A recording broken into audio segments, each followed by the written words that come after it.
નમસ્તે ખેડૂત મિત્રો, હું પ્રભુભાઈ કેહિલા જૈવિક ખેતીની વાતોમાં તમારું સ્વાગત કરું છું. મિત્રો, આપણે જીરામાં આપણે છાશ અને તુલસીના પાનનો રસ અને ગૌમૂત્રનો ઉપયોગ કરવાનો છે. જો જીરું આપણે મિત્રો આવડું થયું છે, આ જીરું આપણે અંદાજે 45 થી 50 દિવસનું થયું છે, એટલે ફાલ અને દોડવા ઝીણી ઝીણી વરિયાળે એ બધું બે હવા માંડી ગયું છે. પહેલા માળની વરિયાળે થોડીક તૈયાર થઈ ગઈ છે. મિત્રો, એ આપણે આજે આમાં છાશ, ગૌમૂત્ર અને તુલસીના પાનનો રસ એ છાંટવાનો છે. મિત્રો, એ હાલો આજ તમને છાશ ને તુલસીના પાનનો કઈ રીતનો ઉપયોગ કરવાનો છે એ તમને બતાવું. મિત્રો,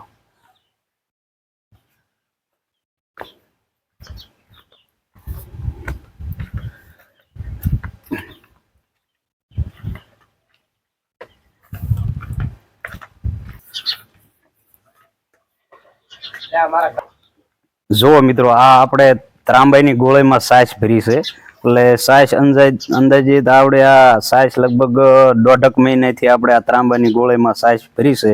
એ મિત્રો આપણે આ છાશ આમાં ગળશું. છાશ આમાં આ રીતે ગળ લઈશું.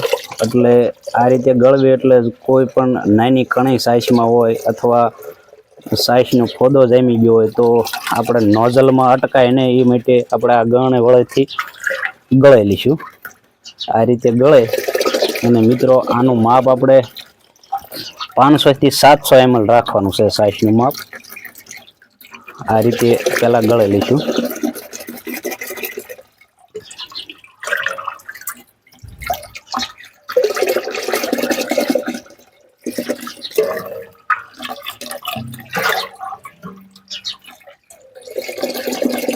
જો મિત્રો, આ છાશ આ રીતે ગળવી એટલે આમાં કોઈ કણી હોય કે પછી છાશમાં જામેલો ફોદો હોય એ આમાં ગળણીમાં રહી જાય છે. મિત્રો,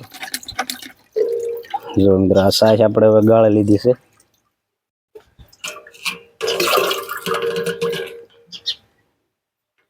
આ તાંબાની ગોળીમાં છાશ ભરવાનું મિત્રો કારણ એ કે આ તાંબાની ગોળીમાં છાશ આપણે ભરવી ને એટલે આમાં ભરપૂર માત્રામાં કોપર મળી જાય છે. છાશમાં ભરપૂર માત્રામાં કોપર મળી જાય તાંબાના ગોળીમાં છાશ ભરવી એટલે.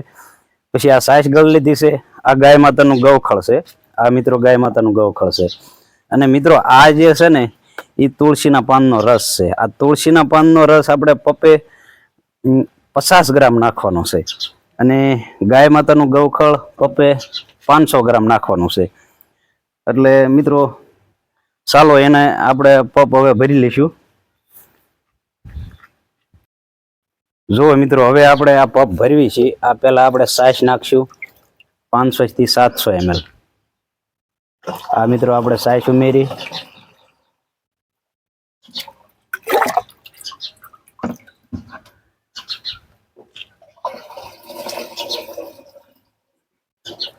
અને હવે મિત્રો આપણે ગૌખળ નાખશું.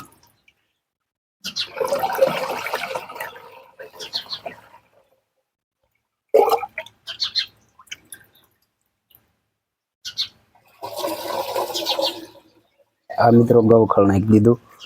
અને હવે મિત્રો આપણે આ તુલસીનો પાનનો રસ જે પપ્પે 50 ml નાખવાનું છે.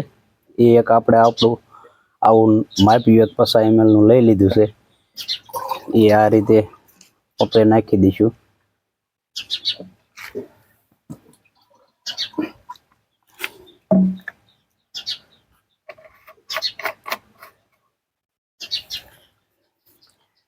હવે મિત્રો આપણે જે આ પપમાં બધું પ્રમાણ નાખી દીધું છે અને આના મિત્રો શું ફાયદા થાય છે એ તમને હું રીતસર બતાવું.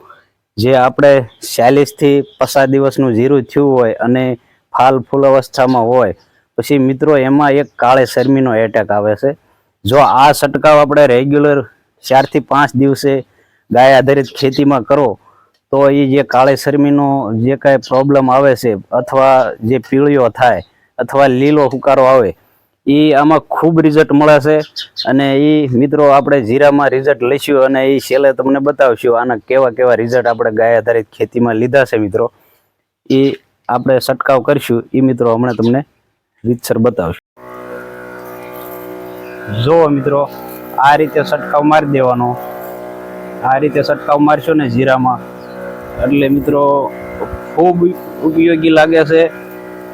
આ જે જીરામાં જે કાંઈ કાળી શરમી અથવા ફૂગજન્ય રોગ આવતો હોય મિત્રો, છાશ, ગૌમૂત્ર અને તુલસીના રસનો જે છંટકાવ મારો તો એનાથી ખૂબ સારો રિઝલ્ટ મળે છે મિત્રો.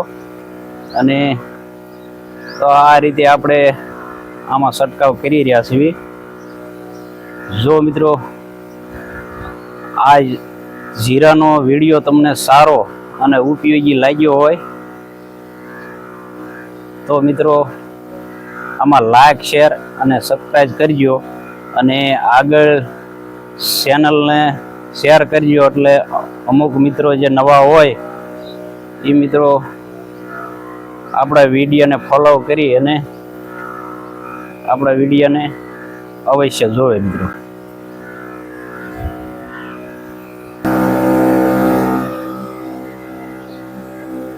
જો મિત્રો આ રીતે આપણે છંટકાવ મારી રહ્યા છીએ. જો મિત્રો આ જે તમને જીરાલક્ષી જે વિડીયો ઉપયોગી અને સારો લાગ્યો હોય તો મારી જૈવિક ખેતીની વાતો એ ચેનલ છે, એ ચેનલને સબસ્ક્રાઈબ કરજો અને વધુમાં વધુ શેર કરજો. એટલે આ જે જૈવિક ખેતીમાં હું જે કોઈ વિડીયો અપલોડ કરું એ તમને જોવા અને ખેતીલક્ષી વાતો જાણવા મળશે. તો મિત્રો આ વિડીયો તમને કેવો લાગ્યો? જો સારો લાગ્યો હોય તો લાઈક, શેર અને સબસ્ક્રાઈબ કરજો. જય હિન્દ અને જય ગૌ માતા.